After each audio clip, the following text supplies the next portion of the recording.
escritora, já escreveu mais de 5 livros infantis, que ela vai falar aqui um pouquinho. Já foi vereadora durante 3 mandatos. Já foi deputada federal, secretária de Educação em Ubatuba. É mestre em Desenvolvimento Humano, tema que eu gosto muito, viu? Também estudei um pouquinho de Desenvolvimento Humano. Especialista em Neurociência. Doutora pela USP, casada com Davi Zaia, que é o nosso conhecido aqui, deputado estadual. Mãe da Maria Júlia. E, gente, ela tem como hobby também, ela não me contou isso, mas eu lembro de outras épocas. Cantora como hobby também, verdade, né? Tá aqui comigo, gente, Poliana Gama.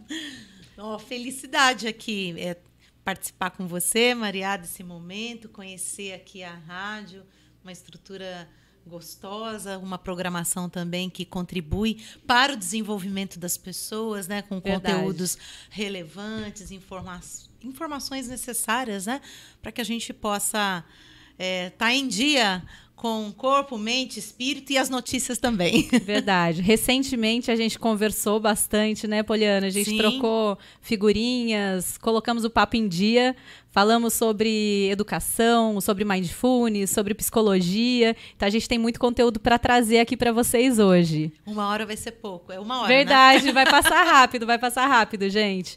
Olha, a gente tem a Cícia aqui da rádio. Queria dar um recadinho para vocês, para quem quiser participar, porque o programa é ao vivo. Quem quiser mandar perguntas para Poliana, perguntas para mim sobre educação, sobre psicopedagogia, né? Pode mandar, gente. Boa tarde, telespectadores, ouvintes. Se você quer mandar mensagem para a rádio, é através do WhatsApp 997-5560. Ou então participar também pelo chat do YouTube, né? Você vai lá no Global Encontro, tem lá já ao vivo, né, Maria? Isso. E você manda mensagem, a gente vai estar lendo durante o programa, tá bom? Poliana, é um prazer muito grande ter você aqui. E aí eu queria saber um pouquinho sobre a sua trajetória. Tá. Você que é uma mulher multitarefada. Acho que é coisa do meu nome, né? Poliana, várias anos. Verdade, que faz de tudo um pouco e fez a sua vida toda dedicada à educação, né? Conta pra gente um pouquinho de como começou a sua carreira, como você foi parar na política, como que isso foi se desenvolvendo.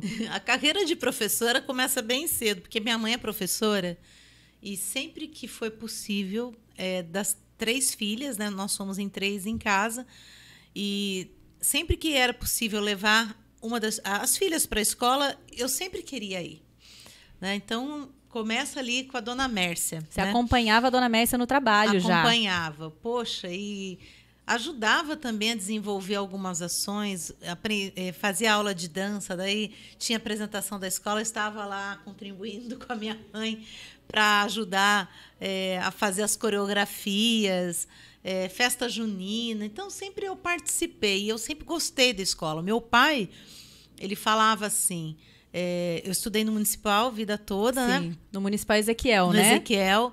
E aí meu pai dizia, mas ficou na escola até essa hora? E não tinha integral naquela época, mas eu fazia a escola virar integral, porque eu inventava coisa para trabalho de escola, fazia na biblioteca da escola. Tinha aula de educação física, já ia mais cedo, porque daí, então a gente vai fazer a tarefa lá, porque vai encontrar com não sei quem, papapá. Ou seja, meu pai falava assim, a Poliana, se depender dela, ela mora na escola.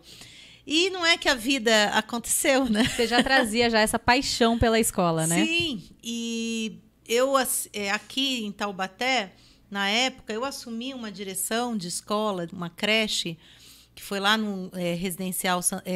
A creche era Sítio Santo Antônio, para atender o pessoal lá do Sítio Santo Antônio, mas ela ficava no bairro da Gurilândia, né? Nossa, que curioso, Curioso, né? Ela foi construída ali, bem assim, próximo ali à Dutra, tudo. E eu fui chamada para assumir a direção lá, eu tinha 21 anos de idade. Nossa, que novinha. Você já era diretora de escola aos 21 anos de idade? Porque recém-formada? Recém-formada. Eu me formei e já assumi. Porque na época também eu fiz o magistério no Ezequiel. Sim. E eram 4 anos de magistério, então o último ano eu consegui fazer junto com o primeiro ano da pedagogia. Então, assim que eu me formei, eu já lecionava, o pessoal me conhecia e me apresentei, né? Na época era assim que se fazia para assumir direção. E aí fui ser diretora de escola. E com o tempo começou o pessoal a incentivar. Poliana, vai para vai para a política para ajudar a estruturar a carreira dos professores na cidade, porque quando a gente olha para a história, né, eu estou falando aí de 1996. Eu imagino os desafios que você Muitos. viveu como diretora de escola aos 21 anos de idade. Então, 1996, eu saio candidata em 2004 pela primeira vez, né? E foi muito pelo chamado dos professores? Sim. Os professores que te pediram muito isso? Professores, colegas que sabiam desse nosso compromisso com a educação, da maneira também como eu buscava conduzir os processos ali dentro da escola. Porque é aquilo, né, Maria? Por mais que em algumas situações a gente cause na gente raiva, indignação, só que tudo isso só tem um valor mesmo, acho que bom para a sociedade, quando a gente canaliza isso de forma a estudar mais o problema e a propor alternativas de solução. Sim. Transformar aquela situação de indignidade, né? Então, eu sinto que os colegas que trabalhavam mais próximo ali comigo conseguiam ver isso no meu dia a dia. Né? Então, não adiantava só ficar, sabe, gritando, falando. A gente sabe que tudo faz parte.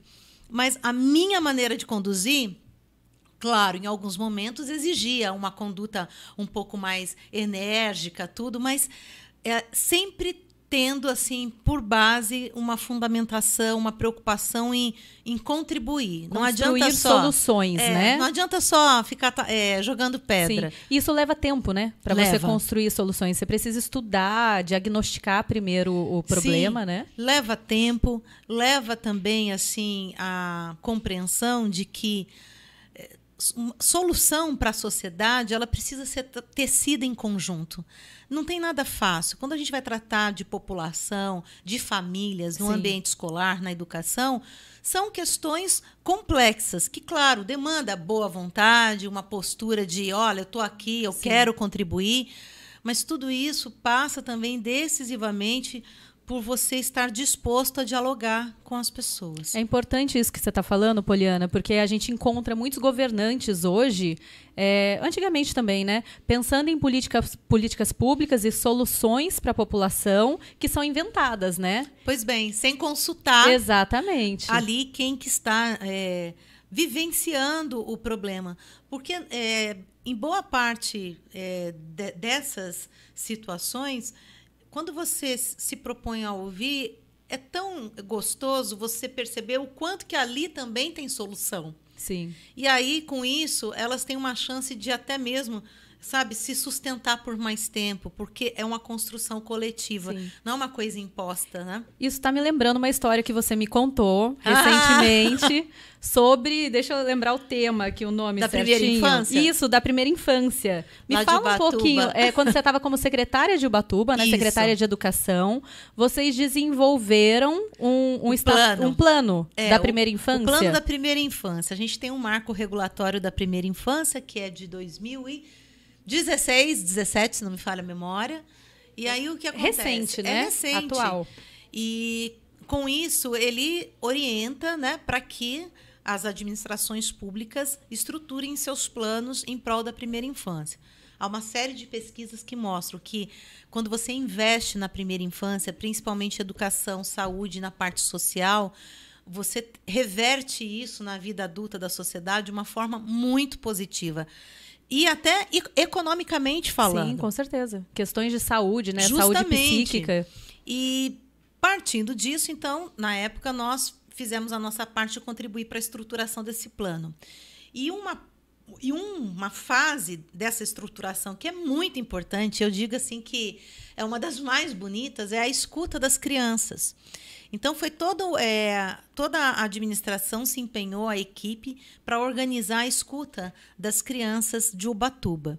E teve o dia de apresentação do resultado desse trabalho, para que a gente tivesse acesso ao que as crianças demandaram, apresentaram ali de sugestão, ou o que elas entendiam como problema. E uma delas foi bastante... Posso contar duas? Pode. Você está falando aqui, eu estou imaginando a carinha das crianças sentadas, assim, eu amo criança. e falando, né, sobre os dilemas, sobre os problemas, o que eles enxergam de melhoria para a escola. É incrível isso. Uma falou o seguinte, né? Foram vários, mas só para destacar, né? Olha, na minha escola tem que melhorar os garfos, porque tem garfo que está ficando torto. E aí eu olhei para a chefe da alimentação escolar e falei assim, nossa, o que é isso? Ela, não, Poliana, teve um problema, mas a gente já identificou e já notificamos a empresa, vai fazer uma nova remessa e não vai ter custo para a prefeitura. Sim. Ufa, né? Porque eu tenho que prestar contas para essa criança, claro, né? Não adianta só ela falar, a gente tem que mostrar o serviço, né? E depois, aqui foi assim emocionante, foi um grupo de alunos que eles desenharam para a gente um balanço. Quem quiser ver, tem lá no meu Instagram, @_PolianaGama. Eles desenharam um balanço para que o amigo que usava cadeira de rodas pudesse balançar no parque com eles. Eu vi o desenho, gente, eu fiquei emocionada. Assim, não é? De arrepiar? Arrepia de ouvir essa história. E como as crianças são sensíveis, né? E quando eu olhei aquilo, eu falei assim, gente, olha só, as crianças estão desenhando para nós adultos o que precisa ser feito. Eles desenharam, gente, um amiguinho com a cadeira de rodas e com o balanço, com a cordinha de balanço, e pediram para a gestão desenvolver esse balanço para o amigo se incluir no parque, né? Foi sensacional. Lindo. E o resultado, né? É claro que as coisas não acontecem do dia para a noite, mas naquele ano, ouvir as crianças ajudou e muito, até porque, como eu disse, não adiantava só ouvir. Opa, qual é o próximo passo? Então olhar para o planejamento dos recursos, né, do orçamento da educação do município. E aí nós alocamos recursos para fazer a adaptação dos playgrounds, né, dos parques nas escolas. E veio a eleição, o Sato, na época, ele não foi reeleito, veio uma nova gestora, né, assumiu, e por conta da gente ter estruturado um planejamento já com recursos alocados para isso, para minha felicidade, eles deram continuidade. Ai, que bom. E pelo que eu sei, que eu tenho de última informação, acredito que eles já conseguiram implantar esse parque adaptado em 5 unidades escolares. Então, são coisas que a gente olha e fala, ó, tá vendo? Vale a pena. Exatamente, faz valer a pena, né? Sim. E acho que a gente fica tão feliz quando você faz parte de uma gestão, de uma administração, e depois você vê que as coisas dão continuidade. Porque o munícipe que ganha são benfeitorias para a população, né? E trabalhar nessa perspectiva do legado, porque não se trata assim, não é um projeto da Poliana, né? Não é pessoal, né? É um pedido da população. E a gente que está lá no serviço público, seja num cargo de confiança ou então como um servidor concursado, seja qual for a sua função, estar a serviço do público é servir o público. E tem que saber que está de passagem, né, Poliana? Sim. Porque eu acho que assim, a área pública é importante que a pessoa saiba. Estou de passagem, quero colaborar, quero ajudar o máximo possível, doar de mim, né? Sim, e outro ponto que foi interessante. Na época, eu fui a 6ª secretária da Educação. Então, a gente tinha ali todo um desafio, e o Sato ele foi assim, muito incrível nesse aspecto, porque ele foi muito verdadeiro. Olha, nós temos desafios, a equipe é boa, mas, ao mesmo tempo, eu sinto que a gente precisa de alguém que tenha uma experiência que ajude a gente a harmonizar aqui, porque o clima não está favorecendo a gente ter melhores resultados. E eu fiquei muito feliz de contribuir e de realmente validar o que ele já havia falado, que a equipe realmente é boa. Eu aprendi muito. Faltava uma sinergia naquele momento na equipe? Sim, eu acredito que um alinhamento mesmo, da gente olhar para o potencial de cada um, onde que cada um realmente fluía com mais leveza, entregava mais, com mais alegria. E às vezes, assim, não só falando de gestão pública, né, mas até numa empresa particular, quando vem um gestor de fora, com uma visão nova, como você veio para Ubatuba, né? Eu acho que traz esse olhar mesmo. Sim, e tem um componente interessante, né? Quando a gente chega, mas compreendendo que tem toda uma história e que a gente não vai ser ali melhor do que ninguém, o foco não é esse. Nós vamos fazer o nosso melhor naquele tempo que for permitido para a gente, né? Naquele espaço, naquele momento. E ninguém faz nada sozinho. Então, foi, de fato, assim, ter tido a retaguarda do prefeito, do Sato, muito claro o que ele queria para a educação, essa questão da participação da família, de melhorar as condições das escolas, de investir na formação dos professores. Poxa, Ubatuba, mesmo com o orçamento apertado que a gente tinha na época... Um orçamento difícil, né? Eles tinham, assim, nós conseguimos ampliar. Quando eu assumi, nós saltamos de cerca de 180 professores que eram remunerados para fazer formação em serviço para quase 500. E com uma adesão mais que o dobro. Muito legal, porque o pessoal via que estava muito antenado com o que eles estavam precisando. E, de fato, assim, ter tido essa equipe comprometida também contribuiu muito para que a gente pudesse alcançar as metas, por exemplo, do IDEB, ter índices mais favoráveis para o município e, principalmente, né, ter uma conexão saudável. Parabéns pelo desenvolvimento do trabalho lá, viu? O Ubatuba ganhou bastante como secretária. E eu ganhei também muito, assim, sabe? Aprendi bastante. Foi um momento muito especial da minha vida, de viradas de chave. O Ubatuba tem uma vida mais calma, né? É outro time para você comparar com o Taubaté, né? Eu sinto que a natureza lá ajuda bastante. Então, você imagina, Maria, eu tinha dias que eu acordava às 5h30 da manhã, 2 vezes na semana, sempre que possível, porque também tem as questões das chuvas, né? Sim, chove bastante. Eu remava. E você fazia aquela canoa havaiana, é isso? Canoa havaiana eu passei a fazer num segundo momento, mas eu comecei pelo stand-up. Então, esse contato com a natureza, comprei uma bicicleta, eu ia trabalhar vários dias da semana, eu ia com a minha bicicleta trabalhar, porque, sabe, de viver como as pessoas do município. Se encaixar, né, na forma de vida delas. Foi muito, assim, muito interessante tudo isso. Aprender com a população, por exemplo, a questão Ubatuba, quem está nos ouvindo, no verão, se você estiver aqui na praia, acorde mais cedo, vá, porque você tem uma chance muito maior de ter sol. Porque eu aprendi com os caiçaras. Sim. Por conta da serra, o que acontece? Às vezes, aliás, Ubatuba, o verão é chuvoso, né? Então, vem a chuva, ela não consegue passar da serra, então ela vai se acumulando ali, por isso que chove à tarde. Tem uma probabilidade de chuva muito maior à tarde, né?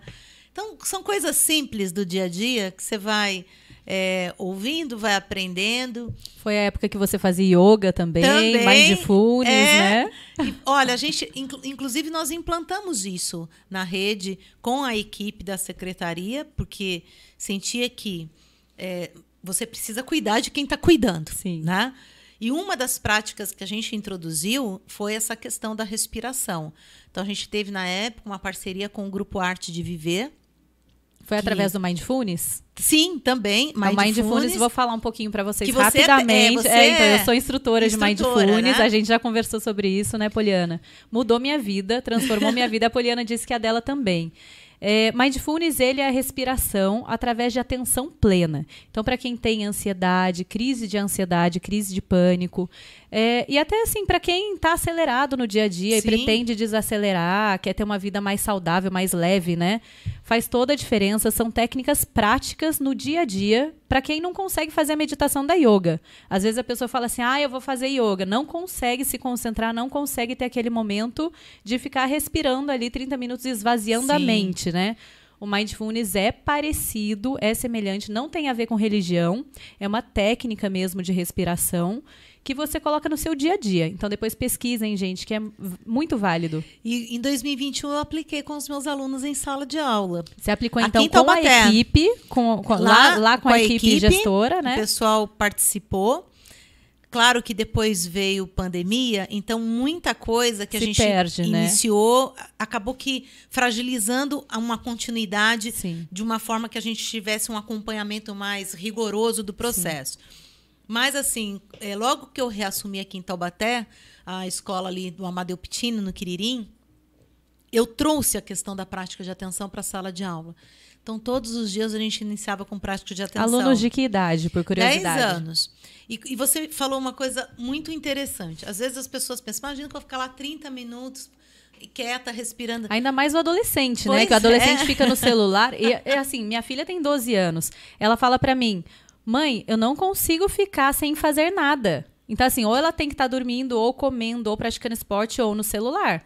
Ela não pode estar, assim, um momento do ócio, que é Sim. fundamental para o nosso cérebro, né? E o que foi gostoso foi que eu volto para a sala de aula, ainda estava no período remoto. As crianças estavam em casa. Sim. Então, nós fazíamos o início das aulas, algumas crianças pelo computador, outras pelo celular. E eu trouxe a prática de atenção. Então, a gente começa com práticas de 1 minuto, depois 2.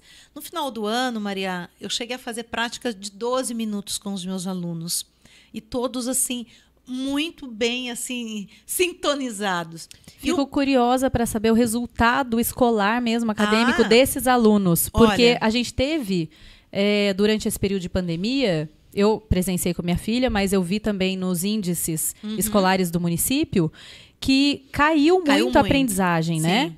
E aí, assim, em casa eu via a Ana Luz lá assistindo lá a tela do notebook, só que como tá no notebook ou no celular, tá vendo uma outra coisa, tá se distraindo, tá falando com as amigas. Então se perde, né? Perde a atenção. E a prática de atenção é justamente para auxiliar nesse processo. E no período remoto, o que foi curioso também foi que, como eles estavam em casa, algumas mães passaram a fazer também. Ah, isso é muito legal. E eu tive relatos incríveis de alunas minhas, assim, dizendo que, ai, professora, olha, eu fui fazer um negócio lá, uma prova, né, não sei o que, do inglês, aí eu lembrei de fazer a prática de respiração antes, e aí eu fui mais calma para fazer a prova. E por quê? Eles começaram a aprender a usar dessa tecnologia natural, a autorregulação. Então, chegava no horário do recreio, imagina, criança chega do horário do recreio da aula de educação física assim, a 1000, né?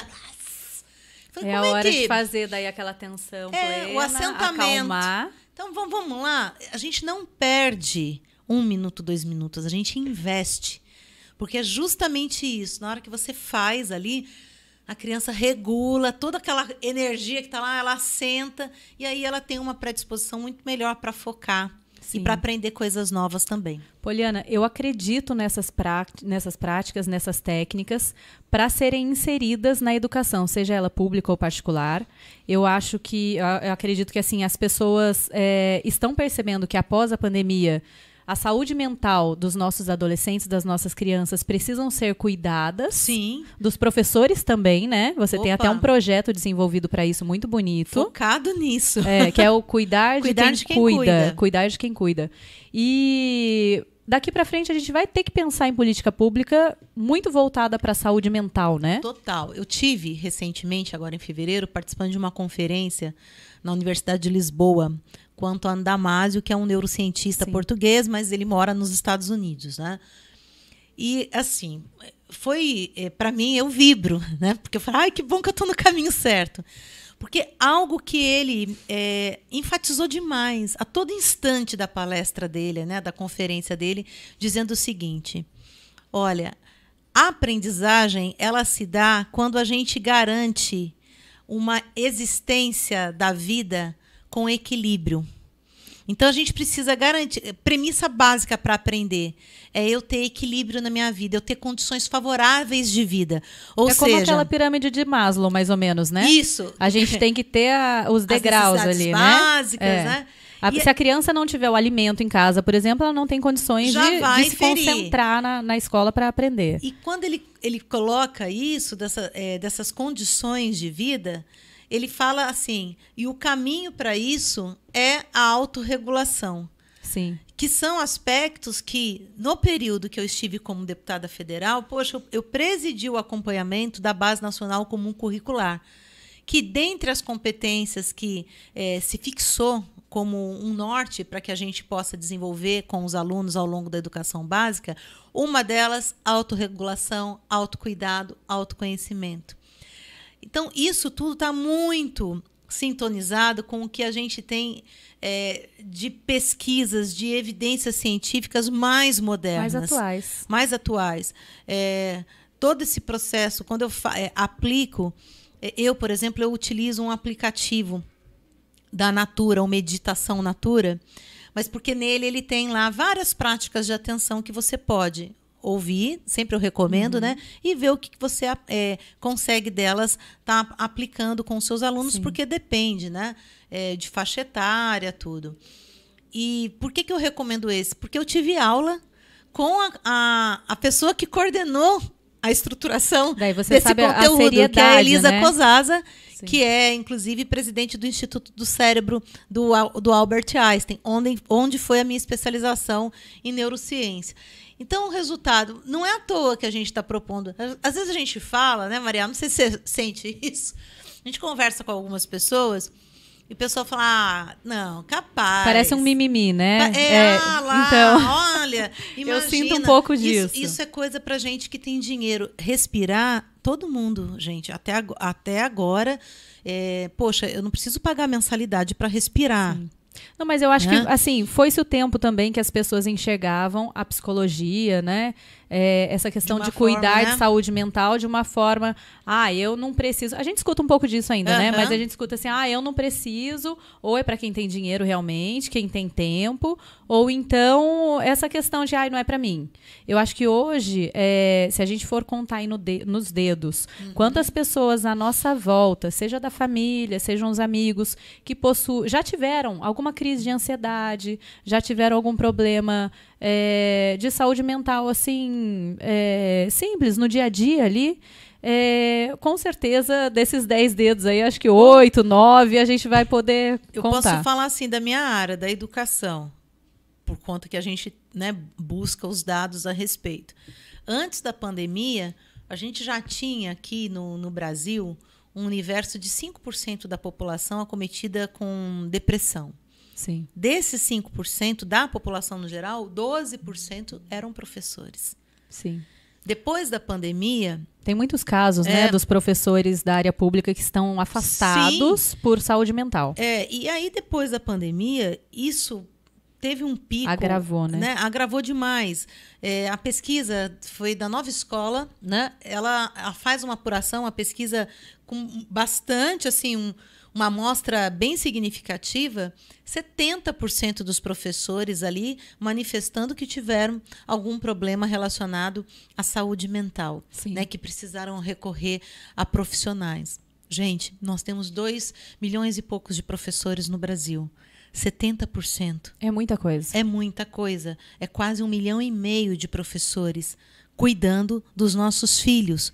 Então, quando eu falo que a gente precisa olhar bem para os nossos professores, cuidar bem de quem está cuidando da educação, é porque quando eu cuido dessa pessoa, eu tenho uma probabilidade muito maior que ele cuide bem filho também, das né? crianças, dos filhos de vocês que estão aí em casa e que, de repente, não são profissionais da educação, mas que precisam ter essa segurança de que esse profissional é um bom profissional, é um profissional que está saudável, que está também sendo cuidado, que tem uma retaguarda para ele. E esse adoecimento, Poliana, acho que você vai concordar comigo, pelas histórias que a gente já acompanhou aí já pela área pública, né? Eu escutei uma professora do estado, há uns 15 dias atrás, cheguei a comentar com você, que é a minha preocupação, que ela falou assim, olha, Maria, vi você falando sobre psicologia, sobre a importância de começar um trabalho psicossocial com os professores e com os alunos na rede pública, e eu concordo. E eu queria participar desse trabalho, né? Ela veio me procurar, querendo dizer assim, olha, eu quero fazer parte disso, na minha escola não tem nada desenvolvido para isso. E ela falou assim, olha, sou de uma escola estadual, não tenho um preparo voltado para essa área de psicossocial, e eu tenho uns 3 alunos, mais ou menos, que têm uma característica de depressão, de ansiedade, e eu não sei como lidar. Ela falou assim, eu estou procurando, eu estou pesquisando, mas por conta própria. Então, assim, eu não tenho a capacitação adequada para lidar com essa situação. E ela, assim, ela é professora. Sim. Né? Então, você precisa ter uma retaguarda. Não é à toa que a gente tem, inclusive, uma lei no país, desde 2019, que obriga que as escolas passem a contar nos seus quadros o psicólogo, né, a função é obrigatório agora escolar, ter o psicólogo escolar na escola, né? E também do assistente social escolar. Exatamente. E não está sendo cumprida a lei, né? Não. Eu acredito o seguinte, de 2019 para cá, nesse meio tempo a gente teve a pandemia, se a gente tivesse já cumprido, teria ajudado muito. Sim, com né? certeza. Então, a pandemia, ela acentua a necessidade para que a gente possa cumprir. E hoje, inclusive, eu tenho auxiliado algumas cidades na elaboração de planos de governo na área da educação, e algo que eu tenho pontuado com os candidatos, né? Vocês precisam assumir esse compromisso de priorizar, instituir, né, nas escolas esses cargos para dar suporte para a educação. Sim, com certeza. Né? Então, precisa ter o psicólogo escolar. E, junto disso, o problema é tão grave que nós tivemos, no ano passado, outra lei obrigando que os governos instituam programas para promoção de saúde e bem-estar dos profissionais da educação. Porque quando você olha... Estão enxergando que está alarmante a situação, você né? olha Mas para está as difícil estatísticas, cumprir isso, né? Você vê que é grave o que está acontecendo. E, poxa, quem tem filho na escola sabe, é difícil. Toda hora você receber, de repente, o professor faltou. O professor faltou. Os pais ficam revoltados também, né? E aí, eu sou professora. Claro, se o professor está doente, nós sabemos que é direito dele. Agora, nós precisamos trabalhar, então, na prevenção, para que esse professor não adoeça com essa constância, como a gente tem visto, né? Essa acentuação de um problema de doenças saúde pública. dessa natureza. Né? Cuidar do professor. E a gente precisa olhar para isso de uma forma assim... estratégica. Para eu garantir a aprendizagem também, uma das premissas básicas é o garantir um profissional saudável. Sim. Nesse caso que eu estava contando da professora da rede estadual, eu fiquei pensando como ela se sentiu incapaz, né, de fazer algo ali, de ajudar um aluno naquele momento. E aí eu cheguei a comentar contigo também. Infelizmente, uma das alunas, acho que de 13 anos, veio a falecer. Ela se suicidou. E aí... olha a situação desse professor, de sentir que poderia ter feito algo e não estava capacitado para aquilo. Isso traz um adoecimento de saúde mental mesmo, né? Sim, porque imagina você estar ali no dia a dia, você acompanhar, sentir junto com o seu aluno esse sofrimento e sendo ciente, né, que você não reúne ali um conjunto de habilidades e competências profissionais próprias de um profissional como um psicólogo para auxiliar em um diagnóstico mais preciso, como também no encaminhamento para um tratamento. Isso não tem a retaguarda, né? Isso é muito angustiante e adoece o professor também. Com certeza. Né? E me diz uma coisa, Poliana, dentro da escola, hoje a gente enxerga muito a questão do bullying. Já é antiga a história do bullying, mas hoje a gente está levando com mais seriedade, né? Antes a gente achava também que era mimimi, porque a gente falava, na nossa época de infância, a gente falava, também sofri bullying, né? Só que hoje a gente vê o que o bullying está acarretando nessas crianças. Você, como professora, pedagoga, desenvolvimento humano, está se especializando nessa área. Existem projetos hoje muito bem desenvolvidos para o bullying, né? Olha, existem, e para isso a gente precisa também compor as equipes com os profissionais, cada um no seu lugar. Então, às vezes, ouvir assim, o professor muito bem intencionado, eu sou como se fosse a psicóloga dos meus alunos. Eu preciso desse professor sendo o professor dos alunos. Cada um tem a sua função dentro da escola, né? Cada um tem a sua função. O professor, ele pode até ser o psicólogo, mas aí ele deixa o lugar dele de professor, certo? E vai prestar o serviço, então, como psicólogo. Pode chocar isso que eu estou falando, mas cada vez que eu deixo a minha função para exercer o papel de outra... Tá ficando um buraco, tá ficando um vazio, buraco, né? E aí eu preciso de professor tendo condições para que ele seja professor da melhor forma possível. E tenha a devida retaguarda de outros profissionais, como no caso o psicólogo escolar, para auxiliar nesses programas. Principalmente aí, eu percebo muito a necessidade da gente desenvolver um processo de alfabetização emocional. E quando a gente fala, que nem essa sua colega professora falou, eu não tenho isso aqui. Se a gente olhar para os cursos de formação de professor no Brasil, onde que estão as competências socioemocionais desses profissionais? Elas estão sendo revistas ainda. Sim, é tudo muito novo, né? É tudo muito novo. Então, inclusive, as faculdades pediram adiamento dessa revisão do currículo, e parece que realmente foi adiado, porque já era, desde que a BNCC foi aprovada, aquele documento que norteia a educação do país com as habilidades socioemocionais, além das demais, a gente orientou ali também a necessidade de fazer a revisão dos currículos de formação de professor no país. Foi dado um prazo, veio pandemia, e aí aquela coisa toda, então o pessoal pediu para estender um pouquinho mais o prazo. Mas a gente precisa. Por quê? Na grande maioria, hoje, a gente não tem essa formação. Só que a escola está exigindo.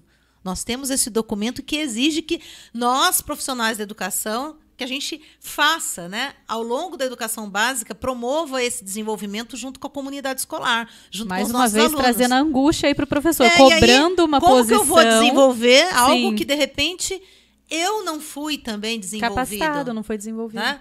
Então, fica... É angustiante, né? E a figura do psicólogo escolar é uma coisa que é importante. Não se trata de uma clínica escolar. Isso, eu ia falar bem da Aí função. Você, como psicóloga, eu tô quase formada como psicóloga, mas já clinico como atendimento pela Unital, pelo CAPES.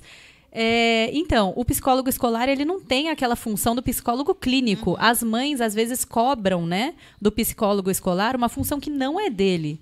O psicólogo escolar, ele tá ali para resolver questões de grupo, né? Sim. Questões dos problemas que acontecem na sala de aula, com os alunos, com os professores, muito voltada pro grupo, para a equipe.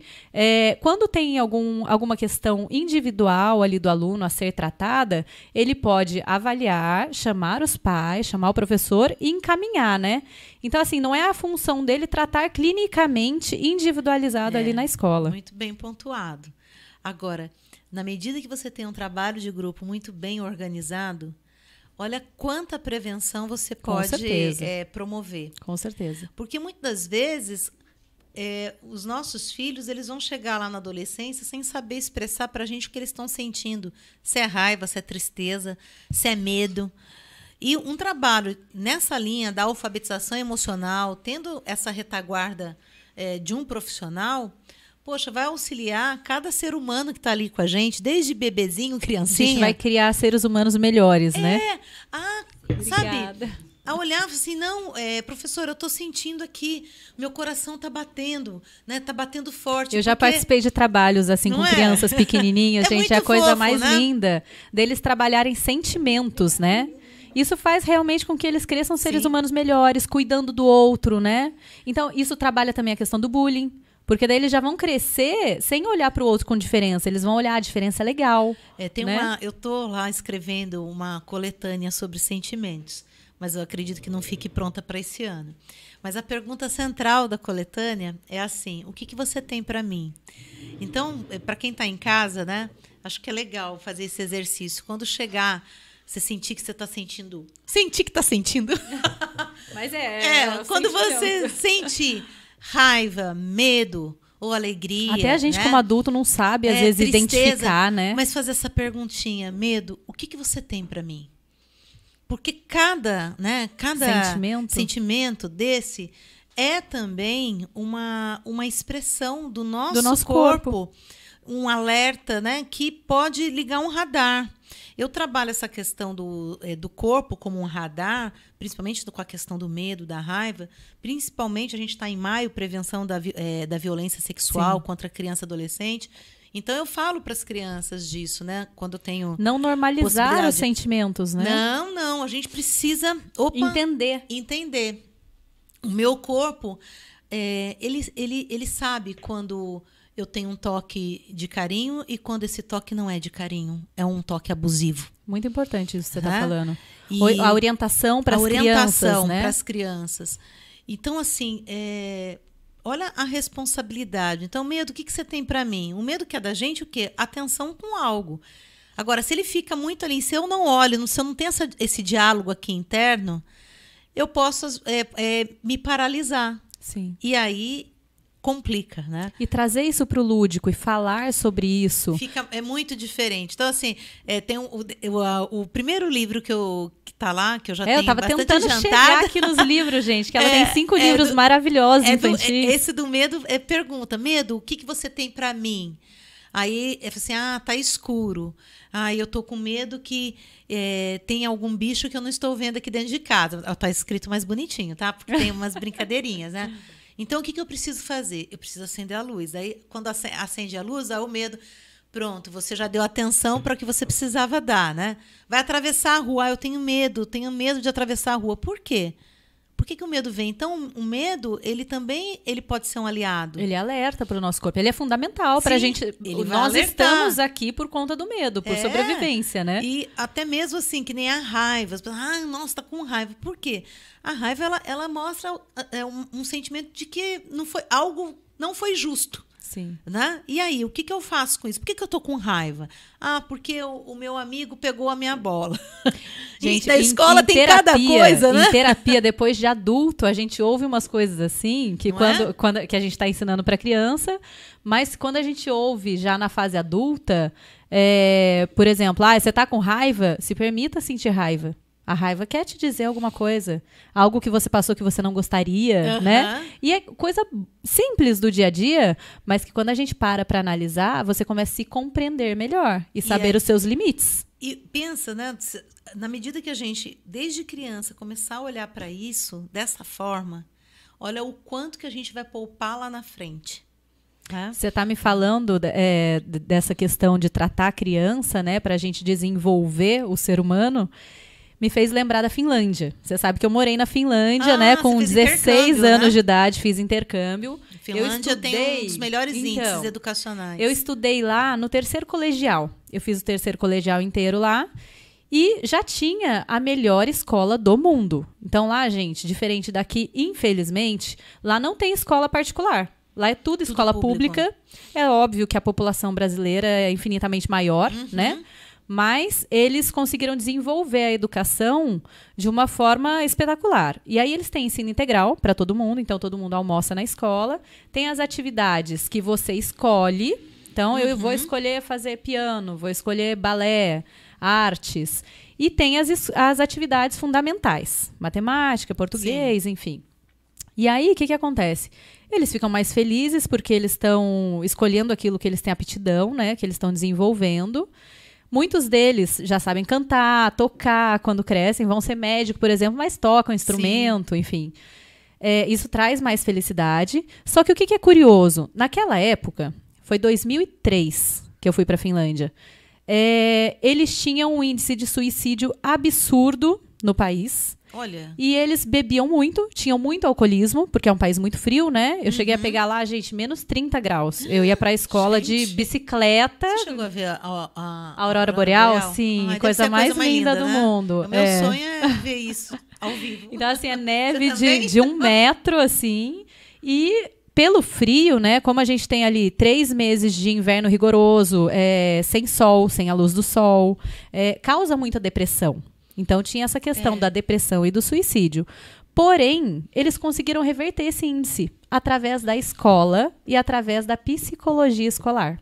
Olha que então, eles fizeram todo um trabalho de desenvolvimento. E aí, depois de 10 anos, como o país mais triste do mundo, eles se tornaram o país mais feliz do mundo. Então, gente, a gente fica arrepiada, né? Tem solução. A solução está nas crianças, está na educação. E a gente acredita nisso, né, Poliana? Sim. E a gente acredita porque nós temos várias evidências do quanto que realmente, quando a gente investe nisso, nós temos um resultado muito melhor, né, em termos de qualidade de vida, de expectativa de vida para as pessoas, independente de classe social. Com certeza. Poliana, foi um prazer muito grande. Eu queria falar mais, gente. Tem Fala tanto livro, assunto né? aqui. Vamos mostrar um pouquinho os livros? Ela tem 5 livros infantis. Eu trouxe o primeiro e o mais recente. Isso, vamos dar uma olhadinha. Eu sou apaixonada por livro infantil. Esse é o primeiro, A Menina que Não Queria Dormir. Esse é pra Maia, gente, que a Maia quer passar a noite inteira em claro. Você sabe que eu fui agora, eu estava fazendo um exame no cardiologista, e o cardiologista, Dr. Marco Antônio Rosa, ele falou assim: Poliana, você que é autora de um livro, A Menina que Não Queria Dormir? Ele.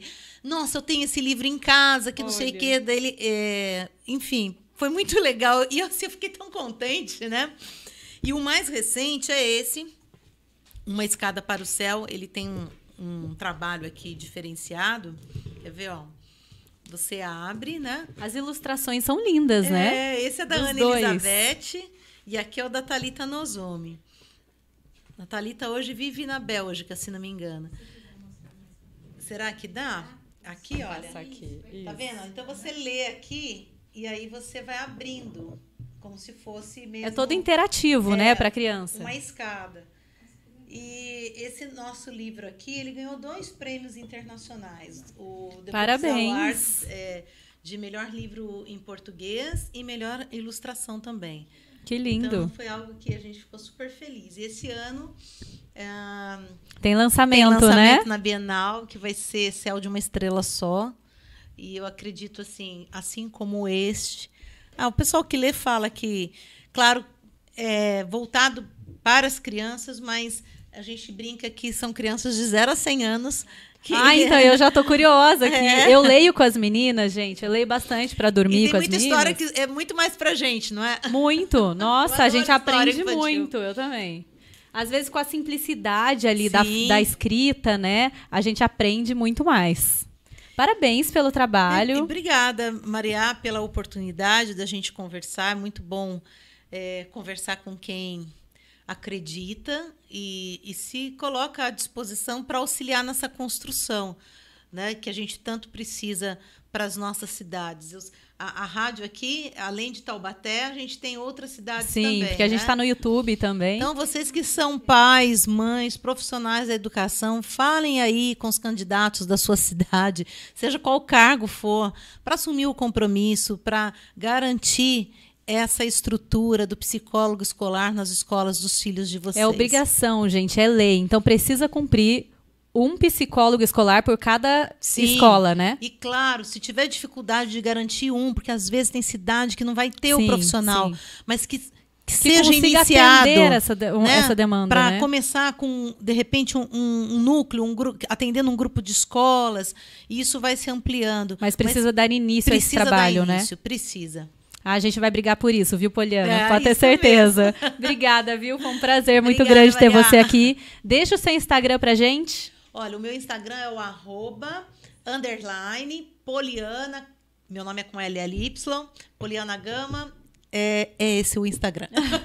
Gente, a Cis está falando aqui que tem mensagens para Poliana. Aqui o pessoal aqui pelo YouTube, temos aqui a Juliana. Ai, boa tarde, as duas. Juaí. Boa tarde. Professora de arte. Temos aqui a Ana Maria Tauli, também está dando parabéns pelo programa. Obrigada. A Juliana falou que gostaria de fazer perguntas.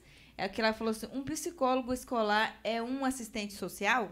Não, são funções diferentes. É necessário também um assistente social. Sim. O assistente social ele costuma observar a demanda social mesmo, da família, da escola, do aluno. Vamos supor, se um aluno tem alguma questão ali, um alerta, um alarme ali para a escola de algum problema de aprendizagem, por uma questão de falta de alimentação, como a gente estava falando em casa. Correto. Ou alguma questão mesmo de briga dos pais, de agressão. Então, o assistente social identifica. Auxiliar nesse trabalho. Então tá bom, gente. Obrigada, viu? Foi um prazer muito grande. Adoro esse tema de psicologia, de educação. A gente precisa olhar para isso, precisa trabalhar com as nossas crianças. E a gente vai trabalhar muito junto ainda, né, Poliana? Assim seja. Obrigada, gente. Um beijo.